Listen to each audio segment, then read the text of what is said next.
everybody. Welcome to Union Hall. Thank you. This is Book Club, a show where every month we read a book so you don't have to. But also, you're allowed to have read it or to read it. There's no rule. I'm Blythe Roberson. I'm Colin Stokes. And so our book this month is Nancy Drew, The Clue in the Diary. Yeah. Can we get the projector on? Yeah. So this book is a Nancy Drew book, which are all basically the same plot, which is like Nancy's driving around in her car. It's convertible. A convertible car. Mm-hmm. Someone bumps into her and is rude. That person turns out to have committed a crime. Always. It's always. There's no normal car accident. But we thought up top we would explain to you what the plot of this specific book is, just so we're all on the same page. So pretty much at the beginning, Nancy and her friends see a house randomly explode. And then a suspicious character drops a diary that's written in Swedish. And then for like 100 pages, Nancy tries to like have this old, infirm Swedish man who runs a bakery, tries to have him translate this diary. Like, he's dying. He has a lot better stuff to do. She keeps on going to the bakery, and the like cashier's like, come back later. And He's in a hospital. Yeah. But then when he gets to do it at the end, he is so into diaries. It happens. He loves diaries. And they eventually find out that there's an old, like, a rich dude who, like, is an asshole and, like, steals money from inventors. Mm-hmm. Which is kind of interesting because it's sort of very of the time.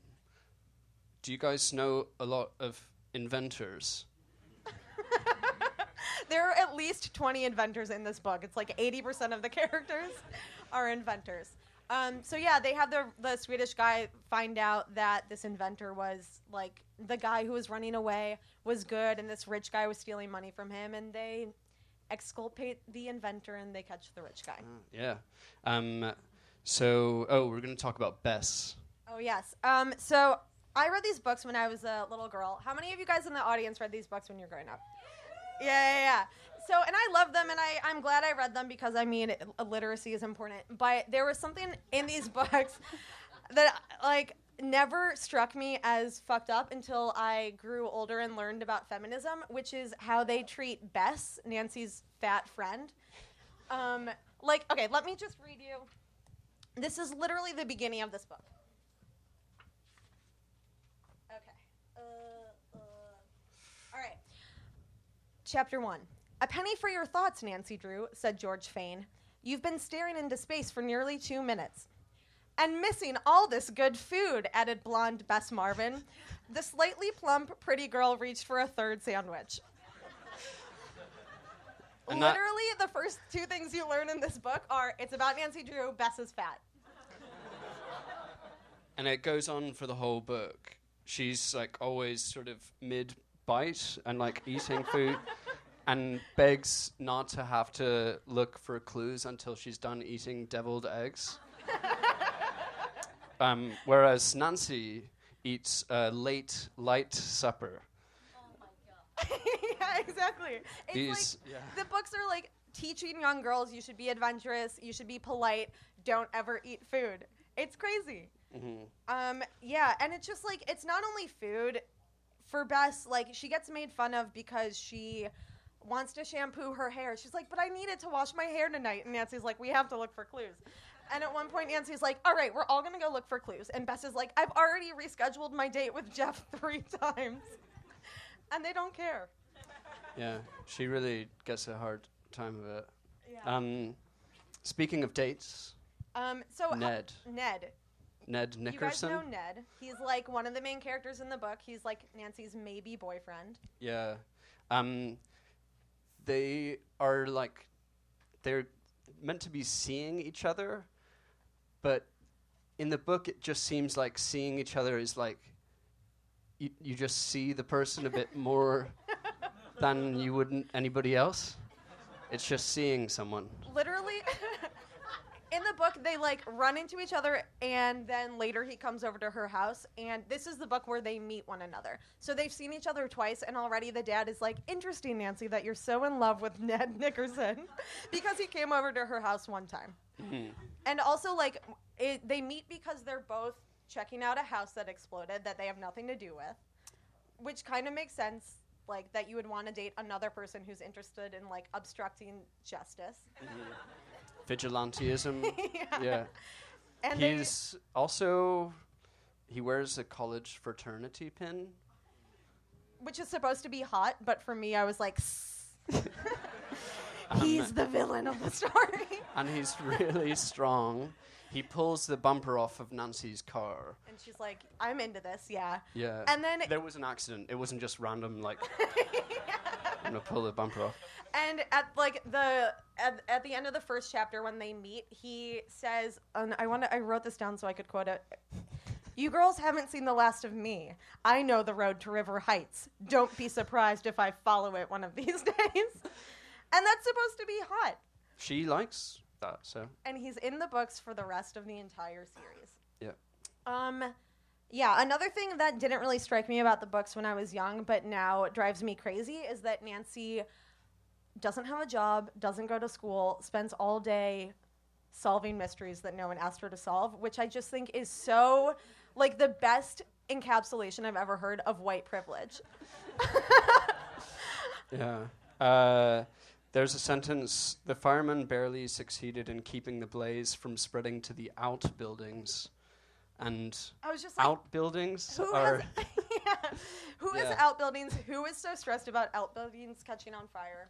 Who gave her a car to drive around in all day? Yeah, it was her lawyer dad. Yeah. That's... I had a whole bit about how I think Nancy would be a Nazi in 4 years, but I promised I wouldn't talk about it on Well, because then I started saying Nazi Drew, and I was really worried that I was going to say it by mistake, and so now we've got that out of the way. Yeah, but she's basically the police in these books. She's like, I guess I'll give the police the evidence I found if I decide this guy isn't trustworthy. And it's like, you're a 16-year-old or 18-year-old who is holding grown men's lives in your hands. Mm. It's wild. So one other iconic aspect of all of the books is these sort of drawings that are appear throughout the book. And they have captions normally. Most of them do. But we thought it would be kind of a fun exercise to try and, like, re-caption them. So we're going to do that. We got halfway through writing this bit at the New Yorker offices before we realized this is the New Yorker caption contest. Yeah. But not exact. It's different.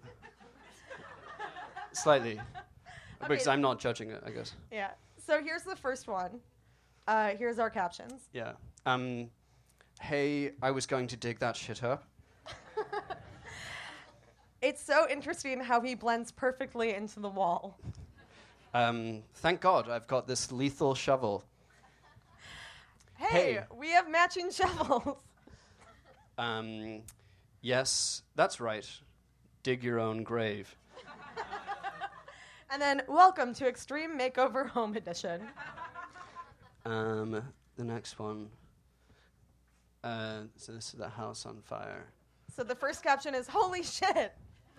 Then, hey, does that house look like it's on fire to you? Or is it just the drawing? Death to the rich.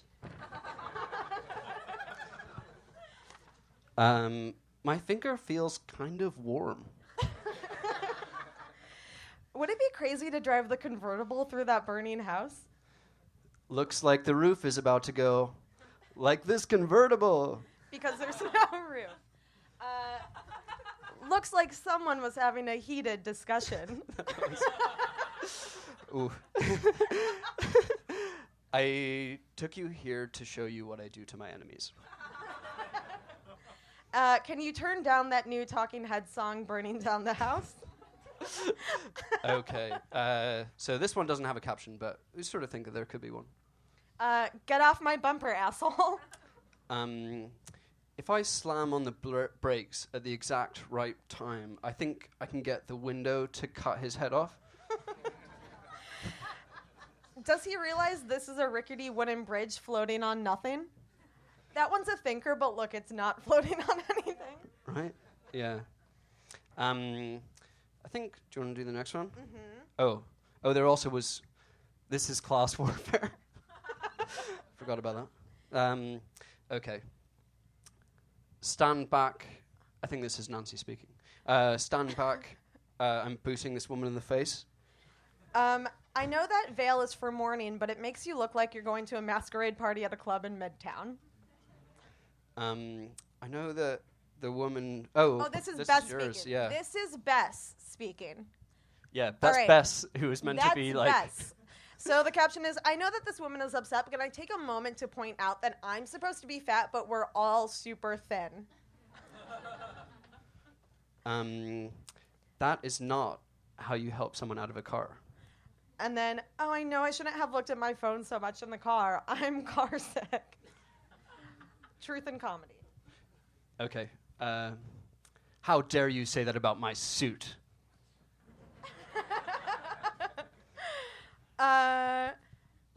Now, we can't tell what movie we've seen him in, but maybe you can. Now, did you get a good look at the person who cut your foot off?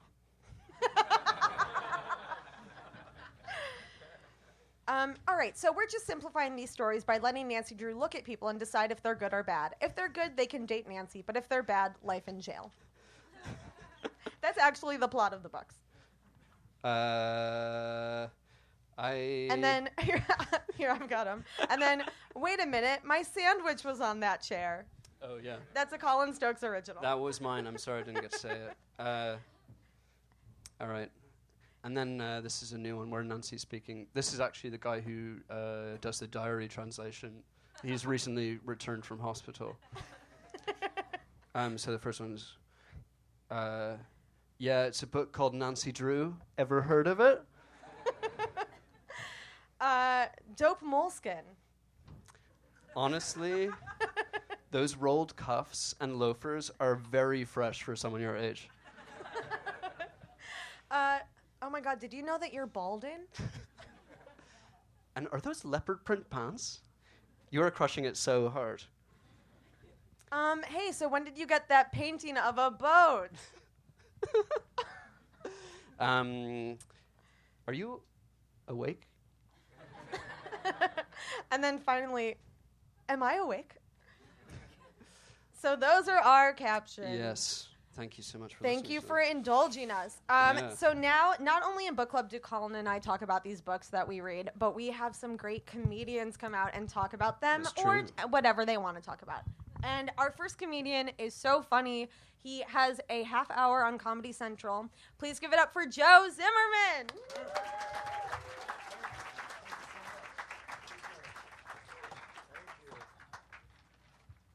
Thank you so much. I appreciate it. How's everybody doing? Happy New Year. I know it's not still it's still the new year, and I am one of these people who really loves New Year's Day. I'm lame, I sit there January 1, I'm like, oh man, this year I'm gonna leave my phone turned off till noon. I'm going to learn to meditate. I'm going to try new things. So far, with trying new things, I've learned that hemp milk tastes bad. As far as my phone being turned off, I've been waking up at noon, so that's been good. And I didn't realize meditation, all you do is close your eyes and worry about everything. Oh, no. That's my mantra. Oh, no. You just keep repeating that until the timer goes up. Ding! 2 minutes. New record. So, I don't know. All my friends are married. Every single one of them is married. And it makes you wonder if all your friends are married and you're not, is something wrong with me? And of course, the answer is yes, Of course. But whenever I'm having these thoughts, I'm like, okay, what would my therapist say? Because it's easier to guess than to go see her. You know what I mean? I feel like I could guess. You know what I mean? If you get to know your therapist well enough, you can stop going. I think she would say, well, Joe, do you want to get married? And then I would cry. And she'd be like, we're actually out of time. And I'd be like, you're right. What am I thinking? I don't know. If I want to be in a good relationship, that sounds nice. It seems like marriage would just put pressure on a relationship that was going well. Like, oh man, this is going great. Let's invite all of our friends and family to a place and then promise them that it'll keep going great forever. We promise we won't make a single mistake. And your friends are like, you better not, we paid. Now let's dance.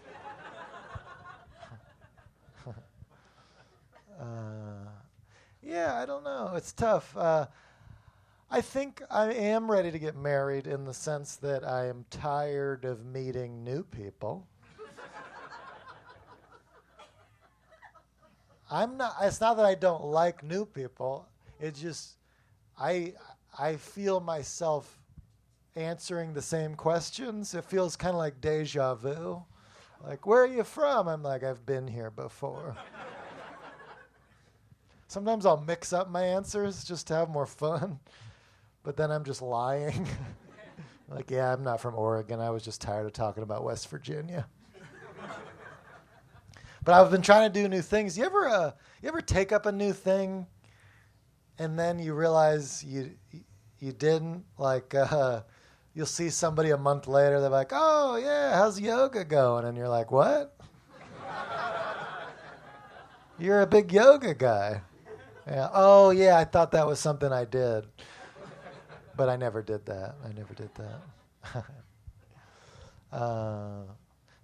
With babies, you know, it'd be nice to have a baby that was awesome, sure, right? Like, it sounds kind of nice to have just a tiny person who has to hang out with me. I think I'll be that kind of dad. Billy, get over here. I didn't do anything. I know, but I'm lonely. Let's play.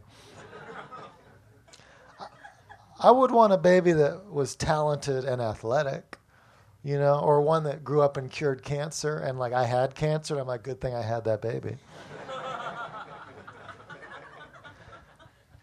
But I wouldn't want like a mean, bad baby, you know, grows up, takes bath salts, eats a nice man's face. I shouldn't have had a baby.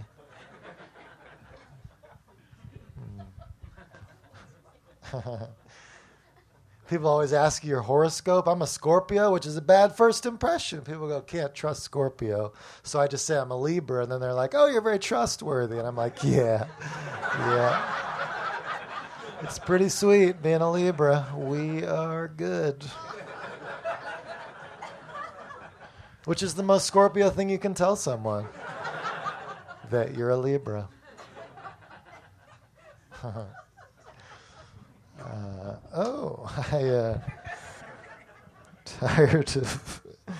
I'm tired of being a man. Like, I'm not going to switch gender, but I don't want to be associated with men anymore. It's like not good right now. I feel like men need a rebrand. You know? It's like Chipotle was so good for so long. Profits were up, stock was soaring, and then those E. coli scares at 4 or 5 locations. And now people are like, Chipotle. And I'm over here like incident-free burrito Chipotle. And I'm like, well, my shop's been doing all right. Not all Chipotles are terrible. Like, no, it's all Chipotles.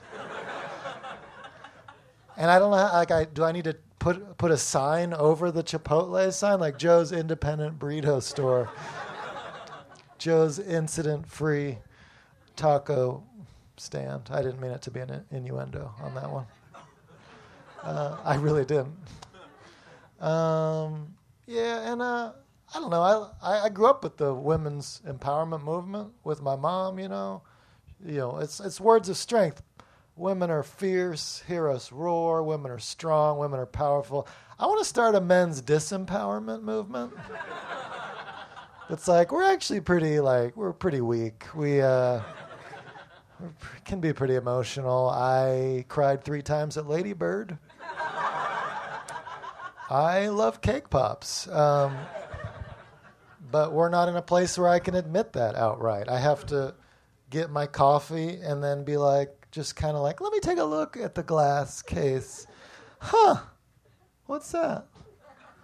I guess I'll try 5 peanut butter cake pops. I've never had them before. I probably would love them. But we're not at a place where I can admit that. I think it started Little League Baseball. When you get hit by a pitch, you're 10 years old, you're like, no, that should not have happened. And then your coach is like, man up. And you're like, what? Like, you want to be a man or a little sissy girl? It's like, are those my only options? Can't I be a 10-year-old boy?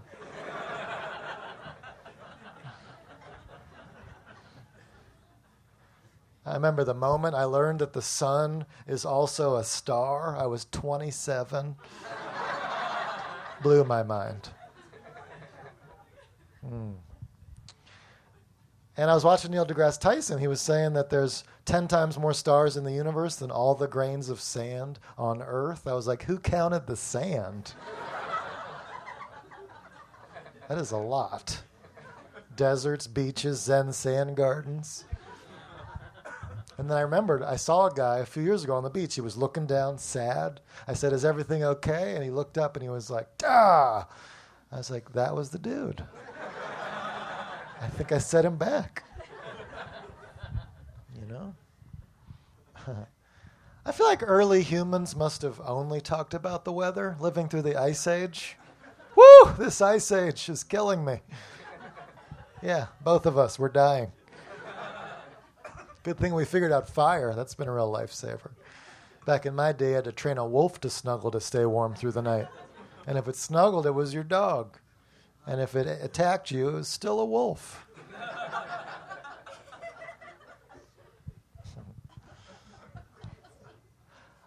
There's a lot of depression and anxiety in the modern world. And I wonder if I don't think cavemen really had it that much. I think it's because now we're so focused on the meaning of life and am I doing things, fulfilling. And I feel like early humans were just focused on survival. And if you lived through the day, that was great. You did good. And I feel like we need to just lower our standards, of like, oh, I lived today.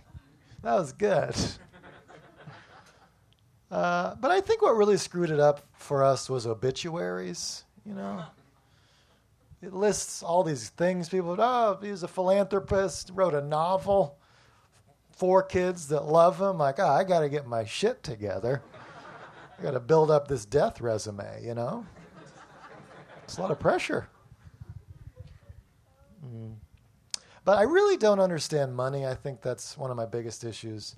And I learned that a stock means you own part of a company. I didn't even know that about stocks. And I was like, I've always loved Disney ever since I was a kid. I want to buy Disney. And one Disney stock is $100. I started small, and I bought a Disney. And the company's worth $150 billion, so I realize I'm a minority owner. But I feel that ownership, Anytime somebody says anything nice, oh, Beauty and the Beast was great, I'm like, thank you. I mean, I can't take all the credit. Part of being an owner is knowing when to step back. But I really am frustrated with taxes because other governments, they just tell you what to pay at the end of the year and you have to pay it. Here the government's like, okay, it's the end of the year. What do you think you're going to pay us? You're like, I have no idea. Just tell me. I'll pay you. Nope, you got to add it up and give it. Well, I'm really bad at math and organization? What happens if I add it up wrong? You could go to jail. Oh, my God. No, please. I'll pay you whatever you want. Anything. Nope. Guess. Hey, thank you so much. I'm Joe Zimmerman. I appreciate it.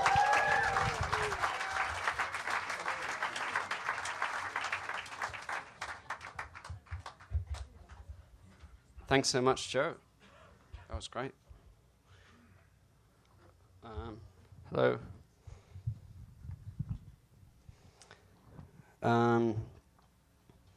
Hi. How are you doing? That's good. Okay. So I'm a big fan of mysteries. I bet you saw me come on stage and thought, yeah, that guy loves when something happens and it's not entirely clear what happened. AKA a mystery. You're right. I do love them. I can't get enough of classic mysteries. Like, who was Michael Jackson? Where did the watch that I left on the bus one time end up? And what are the ingredients of milk? I've written a couple of mysteries of my own to share with you tonight. I hope you enjoy them. It was a dark and stormy night, and a man lost his life. How was the man killed, you ask? A thunderbolt from the storm I just mentioned came down from the sky and electrocuted him. Yes, that man's death was a pretty open and shut case, and not mysterious at all. Apart from the fact that he was wearing shorts during a storm, I guess he just didn't look at the weather report that day when he was getting dressed.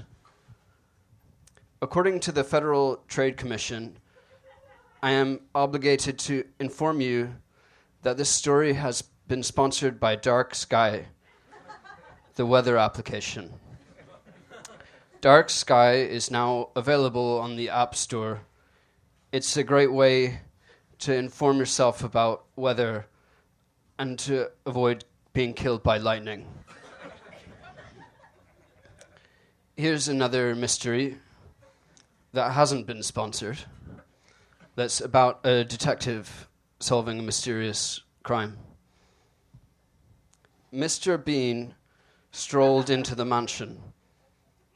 Now, I want to quickly clarify that Mr. Bean is a detective and not Rowan Atkinson's beloved character, well known for physical comedy.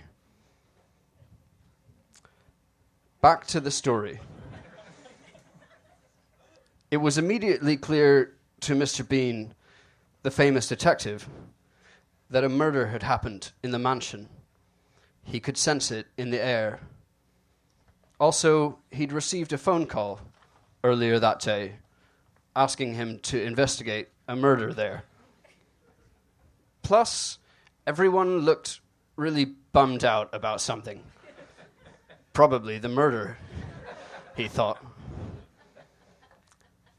The victim of the murder was a very wealthy old woman called Pamplemousse Lacroix. She had made her fortune in a number of ways. She was the inventor and CEO of Tech Decks, a miniature finger skateboard. She also had made millions by trademarking the phrase, "smell you later." But perhaps her main source of wealth was selling window decals to dry cleaners that all looked like they were designed in 1980. Mr. Bean stood in the lobby of the LaCroix mansion, buried in his own mind. You don't get this kind of money without making a few enemies along the way, he thought. He walked upstairs to the crime scene. Mrs. LaCroix had been poisoned just before she went to bed the night before, the police told him. It seemed that the killer had used a rare poison that's undetectable on toxicology tests, but that makes the victim's hands lock in rigor mortis in the rock-on position. Mr. Bean looked at Pomplamoose' hands, making the rock-on gesture, and shook his head. That's so not rock and roll, he said to himself. It was time to look for clues. A glass was on her bedside table and contained a green liquid that seemed to be pulsating with an electric energy. That's probably how the killer poisoned their victim, Mr. Bean thought. If only Miss LaCroix hadn't drunk the poison, she might be alive today. He looked around the room and noticed a small number of objects. A Bowflex exercise machine, a trail of crumbs from the bed to the exercise machine, and then out the door, and a large, aggressive dog that was mauling his leg badly, causing it to bleed profusely. Interesting, Mr. Bean said aloud. Mr. Bean walked downstairs with the dog still clamped on his leg. He was an animal lover and would not do anything to harm this vicious pet. Assemble all of the people who were in the house last night, Mr. Bean said to the head policeman. I want to interview them and see if anyone knows this lovely pooch. He pointed at the dog, which was busy eating his foot. There were 4 people in the mansion on the night of the murder, apart from Ms. LaCroix, I'm so sorry. She was getting murdered, and so she was above suspicion.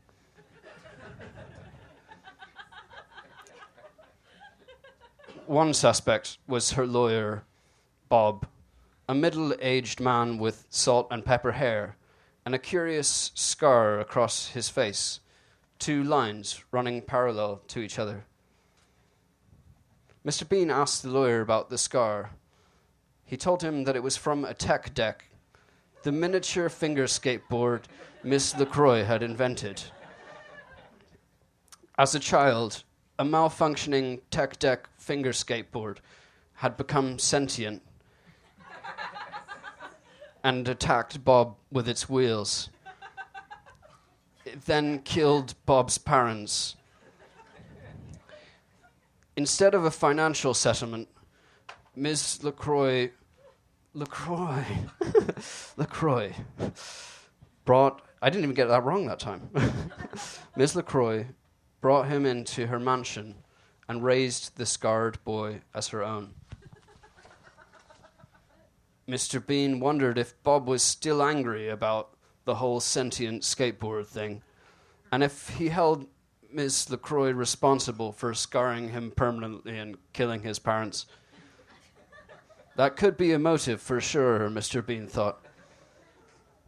Also in the mansion were her 2 children, Lime and Cran Raspberry.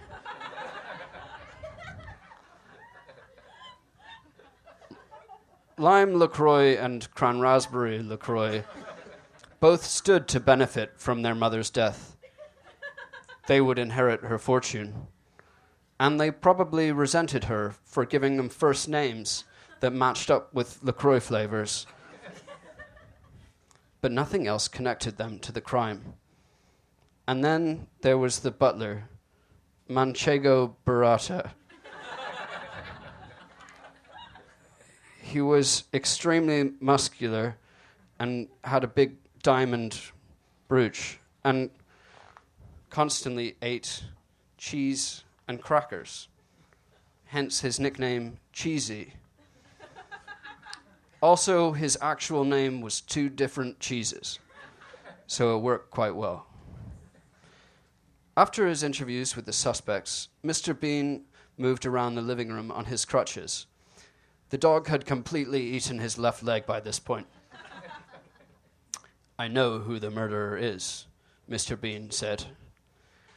He took like 30 minutes of being super dramatic to wind up to the fact that everybody had conspired to commit the murder. Bob hated LaCroix for the skateboard incident. The LaCroix children wanted their mother's money, and they all paid the butler to poison her. He used the Bowflex on the floor and ate his crackers, leaving the trail of crumbs after committing the awful murder. Mr. Bean looked on with satisfaction as the police took the murder conspirators away in handcuffs. There was only one mystery left to solve, and it was eating away at him. Looking down at the dog, which was halfway through his remaining leg, Mr. Bean asked aloud, "Where is your home?" The dog stopped eating his flesh, wiped its jaws, and said, "I feel at home when I'm with you." A tear came to Mr. Bean's eye, and it wasn't the pain of the dog eating his leg. He'd solved the biggest mystery of all: love. Thank you so much. Those are my mystery stories. And next up, we have Rebecca O'Neill, who is extremely funny. You've seen her around town. She moved here recently from Chicago, and she is on Netflix's Easy. Thanks so much.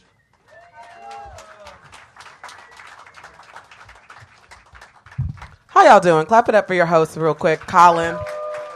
And that delightful transatlantic accent. You can't tell where he's from, can you? It's fantastic. Okay. I love that story. It was very engaging. He was like, LaCroix drank poison. I'm like, LaCroix drank LaCroix. That shit is gross. Okay. I tried not drinking for a little bit, and I'm like, so at bars it's hard not to drink, right? So they always have LaCroix. So I'm like, I'm going to drink LaCroix. And I started liking that shit, but like women always fall for their captors, so fuck it. Hate LaCroix. I'm doing a show, clapping up for book club. This is cool as fuck, right? This has been a very muted show so far. That's not the wave I'm riding, so I'm gonna be loud. I'm riding a very loud wave right now. It's called book club. I like that. I'm false flagging right now. I haven't finished a book in 18 months, and my brain has atrophied. So this shit gonna be dumb as hell. 6 years ago, I was writing for Vanity Fair. Now I just twerk and smoke weed all day. So, like, what's really good? You know what I mean? Like, what's good? I've been in New York for 4 months. It's been fine. It's been fine. It's been just fine. Oh, yeah. So I had this big opener. Like, oh, you guys, I'm Rebecca O'Neill. You thought I was white, right? But y'all get it. I'm going to fake do the job. I'm making fun of myself. Like, don't I sound Irish? Like, you get it. I have the name of a step dancer from a St. Patrick's Day parade, but I sound like I look like an extra in a Tyler Perry movie. Like, who cares about punchlines? In that story that Colin told, the dog was the villain. And I'm like, I feel very seen right now because I was a dog walker for a month. And I'm like, them little motherfuckers suck, right? Like, I love dogs. I love dogs. I left my dog back in Chicago with my mom when I moved here. She's a 19-pound Beagle Terrier mix named Hershey, and I really love her. We really relate to each other. Like, she also does not acknowledge that she lives under the Trump administration. And I'm like, bitch. So, she also, like, I don't have to be hungry to get real excited about food. So we vibing. And, yeah, so I was a dog walker. My mom was like, I lasted 3 weeks. My mom was like, why are you a dog walker? And I was like, capitalism. And because quite like Mr. Bean in the story you just heard, I was bitten by some dogs. I got bit by some very cute, very rich dogs. And I just feel like it's punching down for a dog who lives above my station to be drawing blood. That's all I'm saying. Like, Modest Proposal was a satire, Fluffy. Like, don't eat the poor. That's what I'm saying. Like, I'm poor, don't eat me, bitch. I got catcalled while I was dog walking, which is weird for more reasons than wordplay. This is me dressed muted, believe it or not. I'm like, you know what? It's called book club. This is going to be a literary crowd dressed like a normal person. This is my attempt. And so the cat calls, there was a theme emerging. It was like, hey, colorful, because I usually dress like What If Miss Frizzle Was a Thought. And so, like, I look like a teacher, but on a CW show. Them kids getting fucked. You know what I mean? Like, those kids are getting fucked. They're murdered. So I love CW programming. It's incredible. So, yeah, I have a teacher vibe, so people don't think I'm crazy, but I am. So, I would get catcalled and people like, hey, colorful, hey, rainbow. And I'm like, that's got to be me. Because everybody in New York, y'all do this very, like, muted, monotonous. I'm going to pull this up because I don't want a nip slip, but I do want to get famous, so don't I want a nip slip? Okay. So, like, dudes, like, everybody here dresses, like, in monotonous, just very earth-tony, and that's not my vibe. Like, everybody here dresses like they're going to, like, a chic destination funeral, and that's not what I'm about. I dress more like a background dancer in a body-positive hip-hop video, you know what I mean? Like, I'm going to twerk so hard, you're going to realize, wow, all women are beautiful. So, yeah. I'm like the mullet of people, I swear to God. Y'all not going to get it, but you're going to enjoy it. So, Rebecca, why did you move to Chicago? Nobody asked, but here we go. I moved here partially for my career. Didn't everybody? And I moved here partially because of a fucking mystery. Okay? I had a stalker in Chicago, which is not funny. I was in court for 10 months against a rich white boy whose dad is a judge from the suburbs. And I'm a black girl from the south side of Chicago, like the murder capital part of the country from the news, if you're familiar. And I'm on trial for 10 months against, like, the mascot of white privilege. The fuck? So I moved here, and I hang out with mostly comedians. This is not funny, but they all make the same joke. Like, oh, my ex was white. He's still white. And they're like, Rebecca, if you got this white boy trying to kill you, you must have some bomb-ass pussy, which is a very ignorant statement. Who laughing? I'll fight you. I mean, this is a comedy show, so laugh on. No, but, like, this is an ignorant statement to make to somebody who's been through, like, hella trauma. And it's very victim-blamey. Like, it asserts that there's something I could have done positively or negatively to deserve the behavior I survived. And I don't fuck with that. Also, like, the pussy must be bomb. The pussy is adequate at best. The head is amazing. Get your fucking story straight. You know what I mean? Like, you sound dumb right now. Like, talk about what you know. Like, I don't know. So, yeah, I'm difficult. I dumped my ex back in Chicago because I'm too horny for long distance. Know thyself. And so he was 23. I am not significantly, but he had a lot of energy, and a bitch has her reasons. So I was calling this little rugrat daddy in bed. And I'm like, okay, girl, so you're into some Benjamin Button shit then. That's wild. It's like, put it on your FetLife page. Let the people know. I am a feminist, and I mean it when I say it. But in the context of a relationship with the man, I get pretty submissive, and I like a man who's dominant, and I don't fight what I like. But it is a mindfuck to be a feminist whose sexual fetish could be described as a Republican household, like the...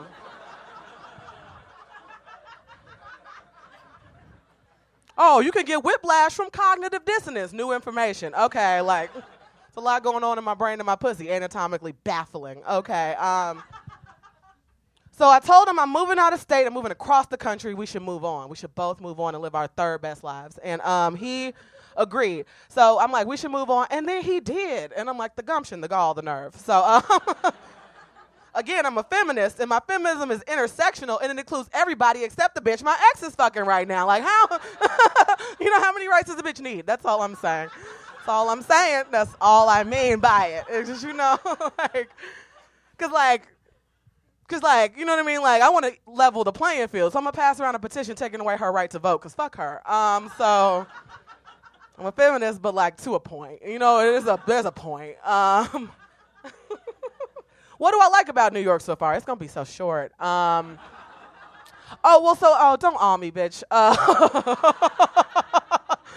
Okay. So, my ears used to pop when I went on the train from Brooklyn to Manhattan because, like, my soft Midwestern body cannot handle the pressure. And that shit stopped because the city's broken me. And so my favorite thing so far is bodegas, though. Like, we don't have this exact phenomenon in Chicago, okay? We have corner stores. We have bakeries. They are two separate sovereign commercial enterprises. There's no overlap, okay?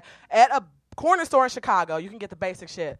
Like Swisher, this is shit I like. Swisher Sweets, like blunts, Arizona iced tea, a warm orange, shit like that. So, here, there's, like, people cooking in the kitchen, and I find it quaint. So I have a gripe because this is a comedy show. I got to have a gripe. My gripe is, like, why do the bodega dudes ask what you want on your sandwich if they're going to do whatever the fuck they feel anyway. Like, it feels disingenuous. You know what I mean? Like, I'm from the murder capital. I can't do the phone. Like, be real and call yourself a tastemaker or a concierge or some shit like that, because you're clearly eyeballing it and giving it, like, what you feel I deserve. I know I'm your muse and not your customer, and I know this is a fat problem, but that's fine. I feel like New York is a very efficient place. Everybody moves fast. Everybody's moving all the time. And I wanted to try to ride that wave, so I was making some coffee. I put some chocolate protein powder in it, and I'm like, this is my superfood. You know what I mean? Like, if I could squeeze some weed in here, I'd never eat again. Like, you know what I mean? And New Yorkers are kind of like that. I bet y'all would just, like, suck nutrients off a pipe on the subway if you could, because you're gross. Y'all gross. Like, honestly, when I put the protein powder in my coffee, I'm like, I feel different now. New York has changed me. This is past two birds, one stone. This is like bird genocide level shit. But I'm manic. I have manic. Okay. So the first thing I did when I broke up with my ex, though, is, and nobody's ever told a single woman to do this, but I did it. I bought a bunch of cardigans. And I did it for what I feel to be a noble reason. My idol, Michelle LaVaughn Obama. We don't have time. She's a goddess. She's a bad bitch. She's a little black girl from the south side of Chicago, just like me, right? And she married a president. So I'm like, bitch, get you some cardigans, find you a man, get your life together, right? Marry up, marry rich, stop fucking around. So I love Michelle. Like, my triceps are tingling right now. That shouldn't be a part of it. But I do love her. Like, I bet she smells like cocoa butter, can jump double dutch. So good. She's a Renaissance woman is all I'm saying. I am sexually attracted to her, and I need to stop saying that in public before I get put on a watch list, but it's cool. I could fight. We grew up similarly. I grew up nerdy in the hood, which I feel is confusing for people, white people. People have very binary, black and white ideas of what people can be, and I feel like my personality confuses some people. Michelle grew up like that, too. She grew up not too far from me in Chicago. She went to Ivy League school. She's a bad bitch. And it sticks with you growing up like that. Like, I moved to the craziest city in the world. I'm here in New York. Hella Marvel fights take place here. I'm not ready. And so I bought brass knuckles for protection. I'm not good at close combat. Don't know why I have these, but I bought them. But, like, because I grew up nerdy in the hood, those brass knuckles are, like, in my NPR tote bag. So all things considered, not that dangerous. Not going to hurt you. Not gonna hurt you. Speaking of NPR, the story about the stalking 2-part series coming out in 2 months. Check me out, motherfuckers. Okay. I guess I'll tell y'all this. Oh, I grew up nerdy in the hood, right? And I made peace with it. But then I moved here to Brooklyn, where people self-identify as nerds to be cool. And I'm like, okay. Now it's like 2 N-words I gotta take back against the people who use them against me. Y'all could go fuck yourselves. You know what I mean? So the rest of this set is not going to pass the Bechdel test. I will be talking about penis the entire time. Okay. I gained some weight in my... Did I get the light already? No one's going to tell me. Great. Nope. Incredible. Okay, so I gained some weight in my last relationship. My ex was trying to be a good boyfriend. He, like, told me, like, you're beautiful no matter what. I love you no matter what you look like. But my hungry ass heard that. And I'm like, dope, great news. I made some cookies about it, right? So I gained like 26 sneaky pounds in that relationship, and now I am shaped like a sexy Teletubby. So it's, you know, people like it. Rule 34, people fucking. And so I joined the gym back in Chicago. Do you guys have Planet Fitness in New York? Cool. Man, I've been asking some dumbass questions on stage like, about New York City. Like, okay, in New York, do y'all be converting oxygen into carbon dioxide, or is that something we just do back home? Y'all do all the same shit. So Planet Fitness, which you seem familiar. So I joined Planet Fitness. It's $10 a month, which I'm broke, so it's like very within my wheelhouse. And with their $10, they give you a free personal trainer. And that's how I found out that personal trainers are like an entire genre of man that I love. I didn't know this until I found out there's a whole brand of hot dudes who love boss and fat girls around. And I'm like, yes, because like I like sexually dominant dudes, and so it's like a yin and yang type symbiotic relationship. So I joined 3 Planet Fitnesses. And I got 3 of them because I'm fucking thorough. Like, that's just how I am. I I'm trying to date around. Well, I told my ex I used to be a cheerleader back in high school, and he's nasty, aren't we all? And he got very excited. He was like, baby, that's so hot. Like, okay, do you still have the uniform? If you still got the uniform, go put it on for me. We're going to have so much fun. It's going to be crazy. And I'm like, why would you ask me if I still have the uniform? Like, we've been dating for a while. You know I'm crazy as hell. I don't throw shit away. Of course, I still got the uniform. So go get the uniform out, put it on. I get the uniform on. We'll say by the grace of God. And so I get the uniform on. I'm proud of myself, right? I can't breathe. He likes that too. We won't read into it. And so I'm in this little ass uniform, and he's so turned on. I'm like, okay, is my boyfriend's fetish like teenage cheerleaders or big bitches squeezing into tiny clothes? Like, what does he like about this? So he had a good time. So good for him. I'm gonna get out of here with some more shit about stupid penises. I've been trying to date around in New York, and I keep meeting man. People here are so fucking hot, like symmetrical faces, cheekbones. Get the fuck. So keep meeting these dudes who are super hot and like boring as white church. You know, like I went over to this guy's house after a show to Netflix and chill, and he pulled out an acoustic guitar, and I'm like, oh, it's a ukulele? I'm gonna fucking kill myself. That's all. Like, why you eat so much oatmeal? I don't get your lifestyle. Like grain-based? Get the fuck out of here. So I like guys who are hot and dumb, though. It's a rule I have. If I'm going to let you penetrate me, I need to be able to outsmart you. Checks and balances. So if you can base a country on that, I can base my dating life on it. So like, it's just, you know, it's a rule I have. So I was on online dating for a while. I joined Tinder for long enough to get this bit, and then I deleted the application. I got a message from a guy who looked totally normal, because they tend to, and the message had one line. The one line of the message read, I bet you got some big dumbass nipples. And I'm like, bro, what the fuck? Like, I'm at my house by myself covering my titties up. How did we get to this point? Like, you know what I mean? Like, you also never gonna find out how tiny my nipples are, motherfucker. I was on OkCupid too, and like dudes with 30% match ratings out of 100 or lower will message me, and I'm like, 30%? Are you actively looking for an enemy? Do you want to start a fight club? Like, what is this shit, bro? Okay, I'm gonna get out here on this. I say I like hot dumb dudes, but I'm a space cadet myself. Like, I think I'm an intelligent person, but I have extremely vapid interests. I'm of no use to society. It doesn't matter. So one of my favorite activities is smoking weed and watching science fiction movies, okay? So I did this one day. Oh, here in New York, you can text the service of criminals, and they'll bring drugs to your house. So I did that. And this dude brought over some sativa, thinking man's marijuana. So I felt very smart. I felt very creative. You know, I had a lot of thoughts and ideas. Turn on my TV guide. Shout out to my dad. He pays for my cable. And I pointed upward. He is still alive. So thanks, Dad. So a couple channels down, there's this movie in the title box called Yo Robot. I get really excited, like, Yo Robot's about to be dope, right? Post-apocalyptic future, dystopia, Hunger Games level shit, right? Like dirty teenagers being oppressed, forced into sepia tones, the whole shit, you know? So I'm excited. I'm high as a pie. I turn to Yo Robot, ready to watch this movie. And Yo Robot turns out to be iRobot in Spanish. And I'm like, for sure, yeah. Like, yeah, Will Smith and everything, top to bottom, same movie. So it's like, you know, who could have seen that coming? It's all, like, not I, not Yo, not Rebecca O'Neal. Did I watch the whole thing? See? Yes, I did. You guys have been incredible. Clap it up for your host. Goodbye. Thank you. Oh, my God. Keep it going for Rebecca O'Neal. Holy shit. Okay, our next performer is so funny and so nice. She used to be a staff writer for The Onion in Chicago. She's now a staff writer for The Late Show with Stephen Colbert. Give it up for Jen Spyra. Hello, thank you. Guys, give it up for everybody you saw tonight. This is such a great show.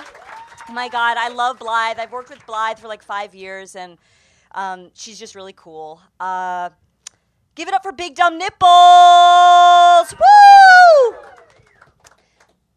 Good. I'm glad that we did that together.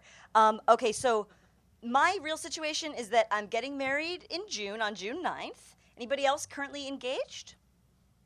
Okay.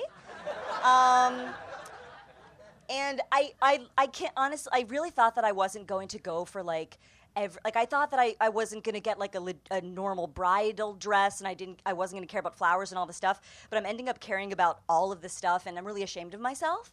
And so one of the things that I've recently started to be aware of is my bridal body and getting it ready. And so I wrote this thing about achieving my bridal body, and I just like to share it with you. So this is called How I Achieved My Bridal Body. I wanted to look and feel my best at my wedding. What bride doesn't? 3 months before the big day, I stripped naked, stepped in front of a mirror, and took stock of my goals. My hips have always been my biggest problem area. I definitely needed to do something about them. Same with my thighs. And of course, my neck tattoo, which says property of chainsaw. I don't care how good of a kisser your 9th grade boyfriend is, never get a tattoo of his name outside the bikini area. I realized I would need help achieving my bridal body, so I joined a gym and booked a session with a personal trainer. Diego asked me about my fitness goals. I told him that my wedding was in 3 months, and I wanted toned arms, a flat stomach, and sculpted legs. He told me he'd like a 9-inch cock that printed money. I thought that was harsh, but I had to respect his tough love approach. And actually, it might be just what I needed. Diego had me jog on the treadmill while he tracked my time by playing Call of Duty on his phone. I logged 30 minutes, and then we set up a schedule where we'd meet twice a week. I left the gym feeling pretty good about my plan. As I was walking down the street, a woman leaning against a brick wall called after me. She had short, spiky hair. "Are you serious about getting a bridal body?" Hell yes, I was, but how did this lady know? She answered me before I could even ask. "I saw you talking to Diego. They give him," she paused, eyeing me up and down, "cases like yours." "Hip-centric? 5-alarm shit fires," she said. I nodded. She was coarse like Diego, but I liked her candor. I gestured to my situation. "I need to get this thing bridal ready. What should I do?" She took out a scrap of paper and scribbled something on it. "Meet me at the loading yard at 1 a.m. and bring this in cash." I looked down at the paper. This is a receipt from Pick-a-Bagel on the back. She had written a huge sum of money, enough money to buy a new life or a parking spot in Midtown, a shitty one, but still. I stayed up that night thinking, long after Matt had gone to sleep. He was a good man, and I loved him, and he deserved a hot bridal body. So I made some calls, got the cash together, and kissed Matt goodbye as he slept. I met the woman and handed over my bag of money. She checked to make sure it was all there, then knocked me out with a single quick punch. When I woke up, I was blindfolded with a throbbing head and hands tied in the back of a truck. There were voices around me, but I didn't recognize their language. We parked, and my captor dragged me out of the truck and told me to march. After 2 grueling hours, we reached what smelled like the opening of a cave. She pushed me inside and ripped off my blindfold. I rubbed my eyes, desperately trying to make out anything at all as I squinted into the black void.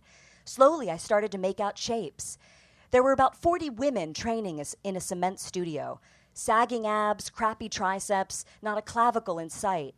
A bare light bulb hung above us. My captor strode forward and blew a whistle. The women froze. "Brides, we have a new recruit." She turned to me. "You're here because you have the will to succeed. But look around you. Only half will survive." I was assigned a straw mat on the floor of a long cement building. I kept to myself. My only possessions were my slop pail, my Fitbit, and my picture of Matt. I drew it from memory on a scrap of boar hide. Every night after Zumba and our vicious nude wrestling matches, I would kiss it. After 2 weeks, I looked better than I'd ever dared to dream. I'd lost 6 pounds, and I could actually see some definition in my arms. I went to my room, packed my bags, and thanked my trainer for all her help.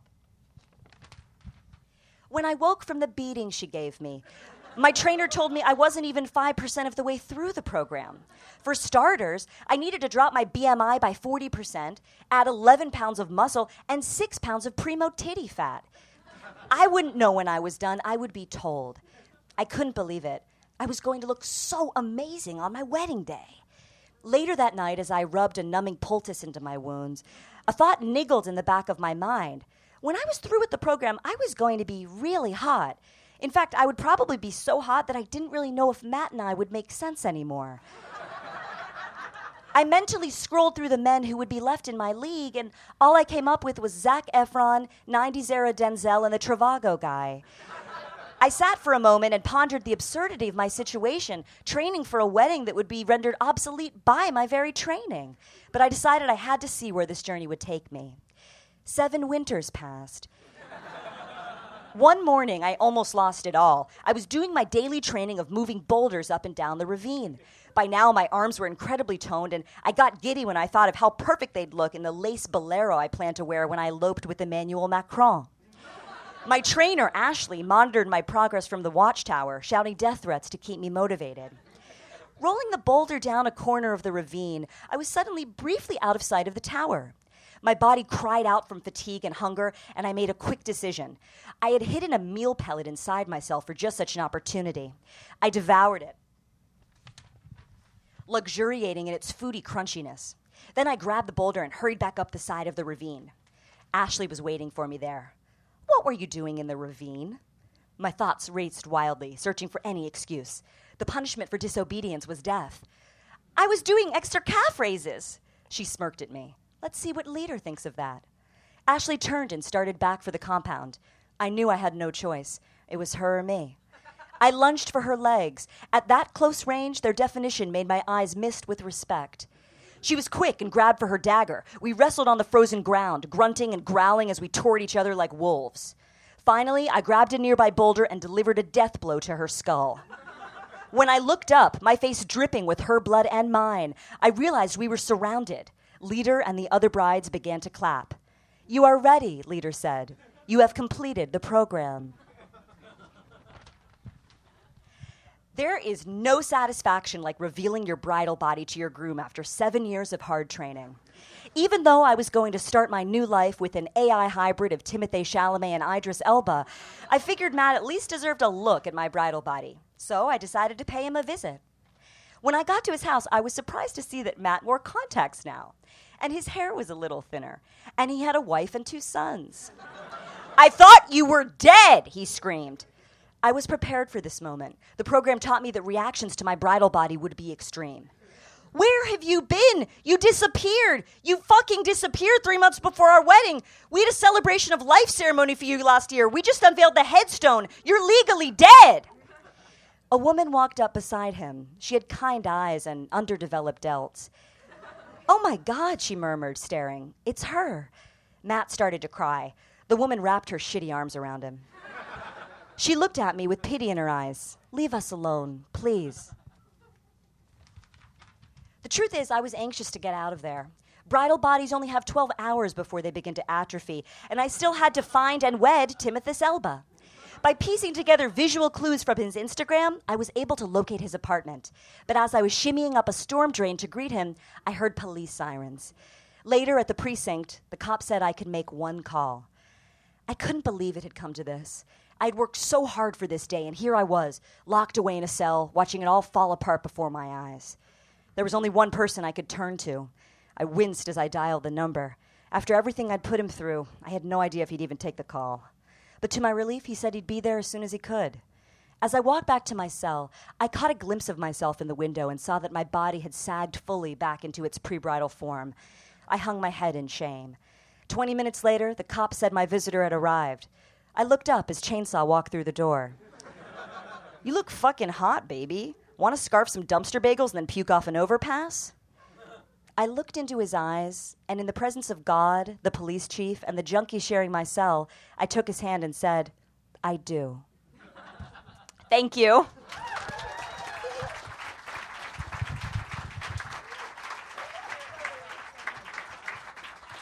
Jen Spyra, everybody. Woo!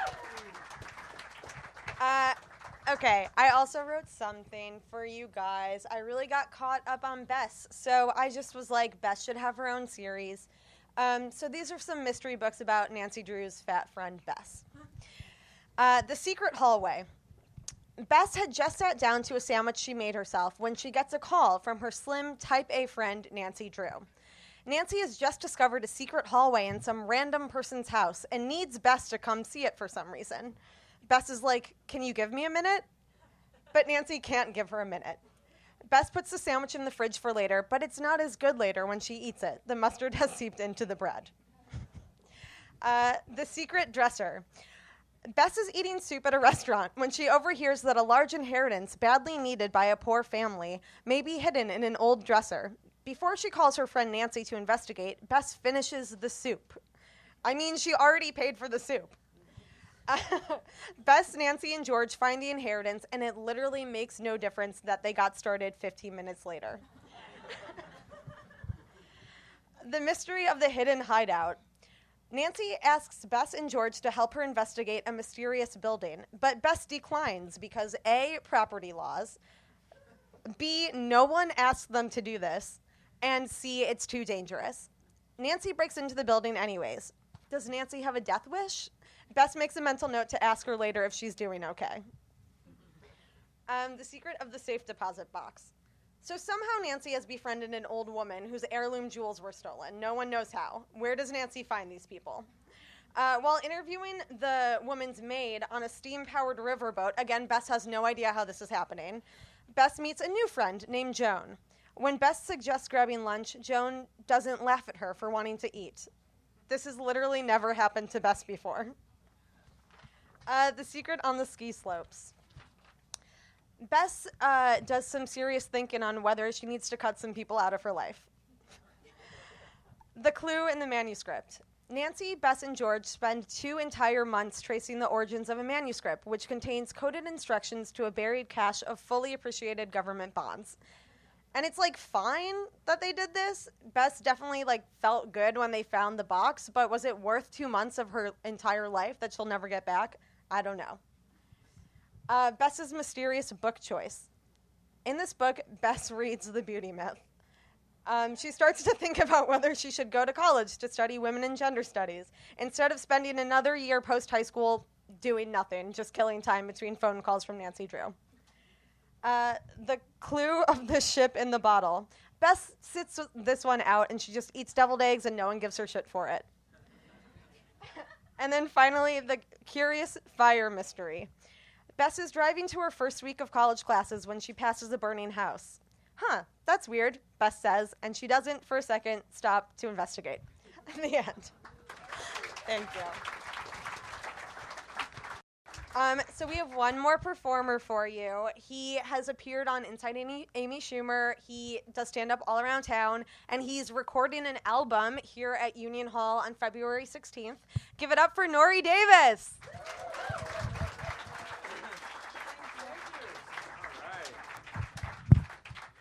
All right, how you doing? Good. I ain't do my homework, man. Okay, I guess that's for them. Back there, supposed to talk about mystery, and Nancy Drew the book. It's the last book I read. I think a book I read was by Dick Gregory, and I had to stop. I was getting sad. When you read too many civil rights books or watch too many black slave movies, you start unfollowing white people. It's all right, I gotta put this book down.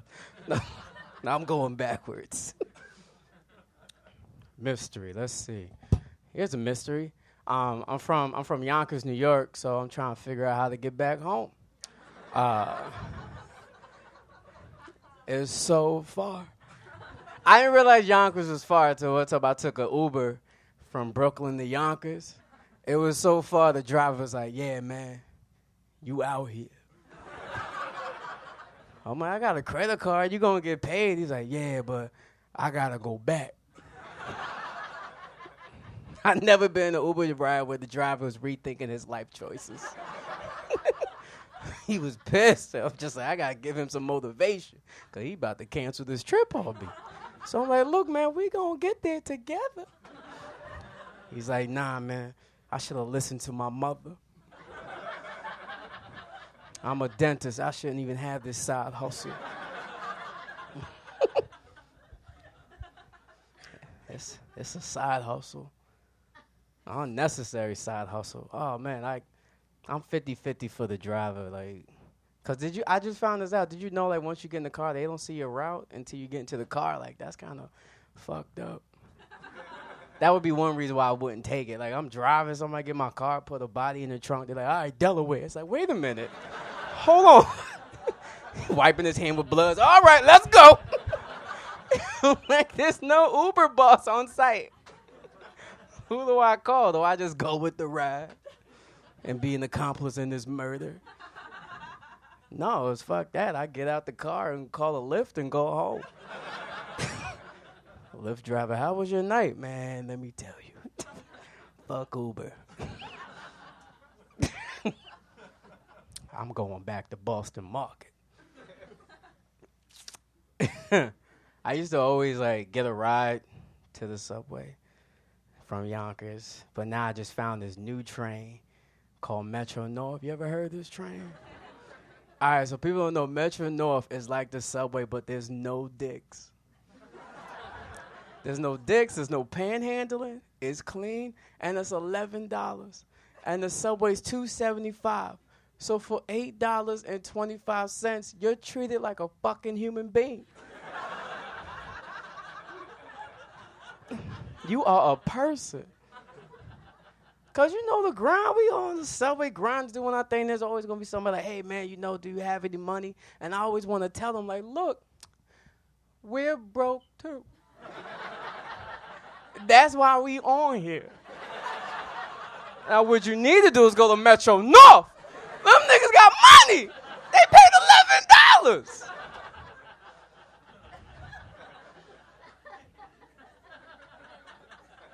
It always inspires me to become like a manager and get like all the subway acts and be like, all right, man, go on this Connecticut line and get my 10%. Them black kids starts tumbling down that Metro North train. Them white women from Connecticut, oh, do you take Freedom Chase? Yes, ma'am, we have the square. Thank you. Pew. There we go, book club. All right. You guys. I wish he did his homework. Very conservative laughs. I know that's not what you are, but she's like, man. Yes, he's funny. I wouldn't invite him to my book club. Maybe he can go to Barnes and Nobles and tell his jokes, but not my bookstore in Brooklyn on Lafayette.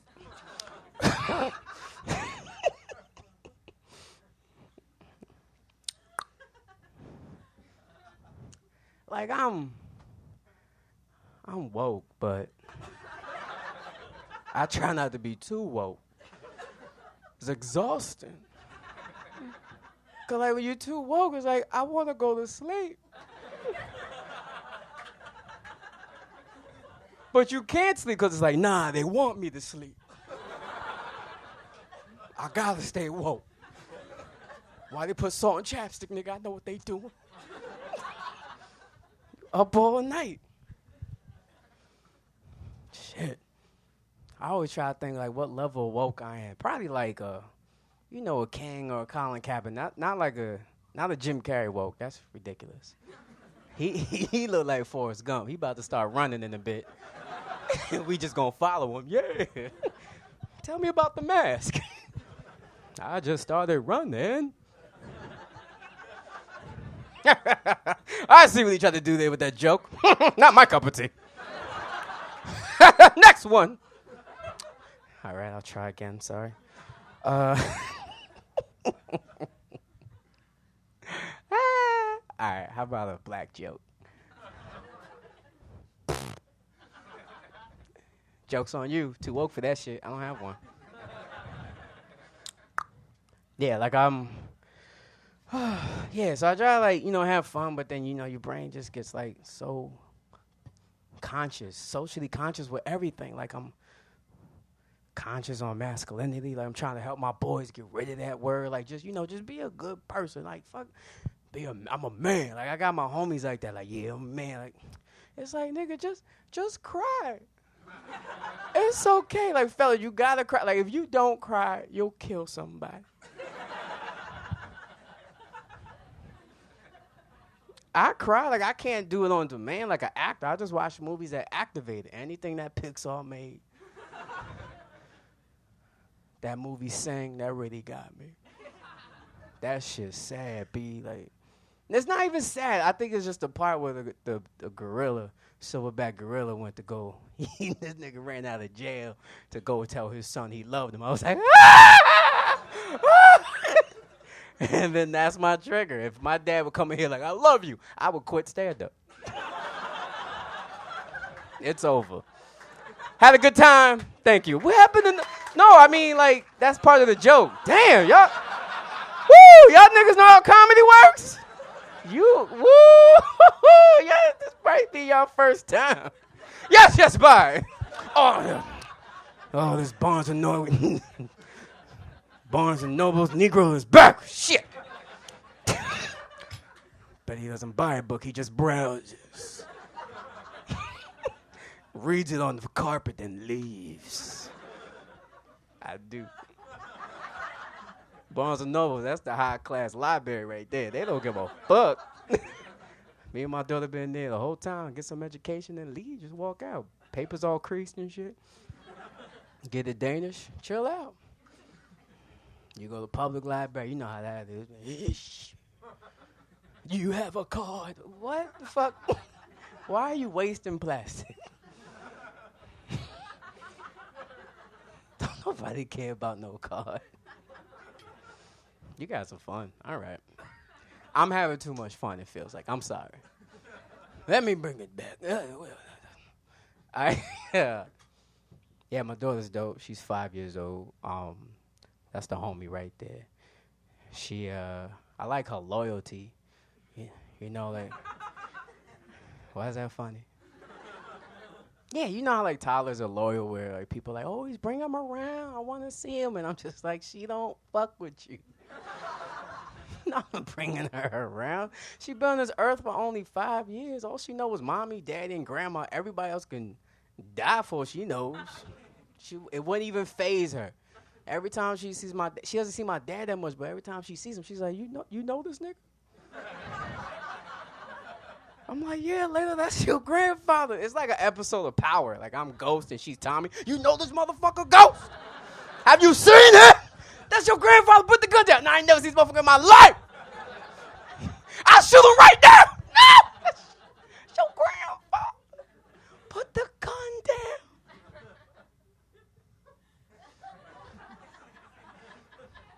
All right, now just give him a hug. Nah. You let me know when we about to leave. Right? Like, oh, she already got that in her, you know. Nice, beautiful child instinct, I guess, right? I always try to think how I'm going to protect her. Well, I mean, I don't know.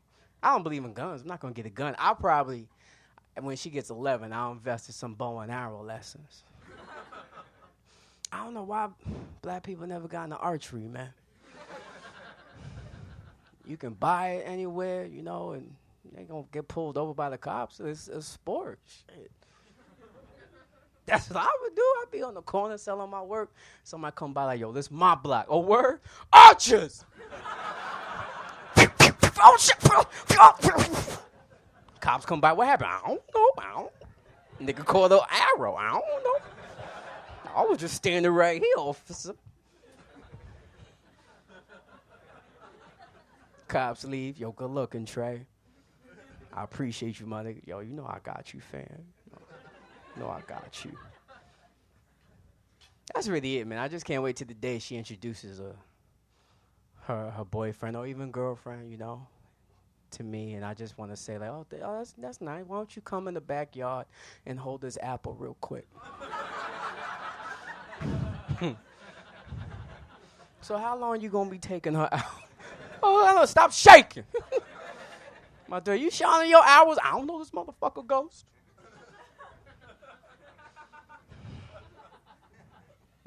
It was okay. It's cute, his family. My daughter, she's her mother's white. Her mother's Russian, but like not Trump Russian. You know what I mean? Like salad dressing Russian. Sweet and tangy. First, you know, interracial baby, man. Father black, mother white, 5-year-old interracial baby. There's a lot of pressure on me, you know, because her hair was my responsibility. Like, no offense to her mom, that's not her culture. She ain't gonna do it. I just can't have my daughter walking around and old black women just like, It's like, it hurt my heart. This your baby? Her mama white? I could tell. No, I did her hair. Try harder, baby, goddamn. That's what old black women do. They pick at baby's hair like it's old produce. Who did this? You did this? Who did this? I did it. So I got better, you know what I mean? Took some tutorials, YouTube tutorials, pigtails, ponytails, curls I can do. So when I dropped my daughter off, she looked like every album cover Mary J. Blige. You know what I'm saying? She fly. No More Drama album, you know? It's a good album. Y'all should look that up. But then when I get her back, she looked like Pebbles from the Flintstones. And she'll have the bone. I'm like, fuck. All right. It's going to be all right. We're going to be good.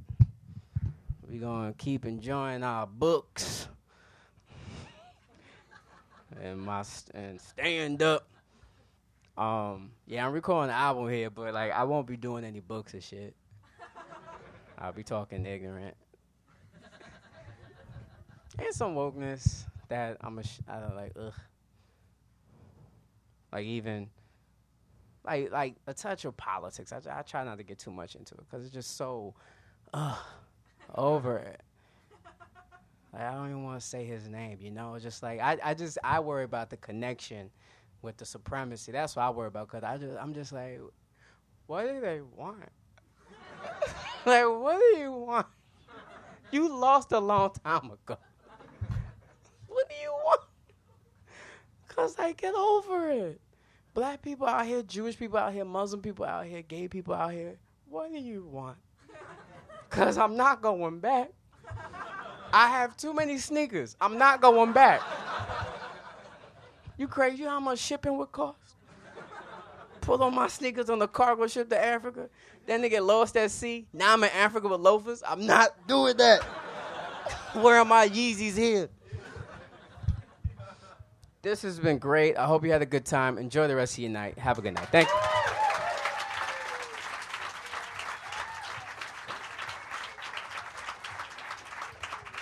All right, Nore Davis, everybody. Woo. Yeah, give it up one more time for all of our performers. Thank you guys so much for coming. Yeah. This has been a wonderful book club. Book Club, a comedy show, was recorded live at Union Hall in Brooklyn, New York. Your hosts were Blythe Roberson and Colin Stokes. Live sound and recording by Harry Scott. Produced and edited by Shannon Manning for Good Orbit. Roger, nice to be in orbit.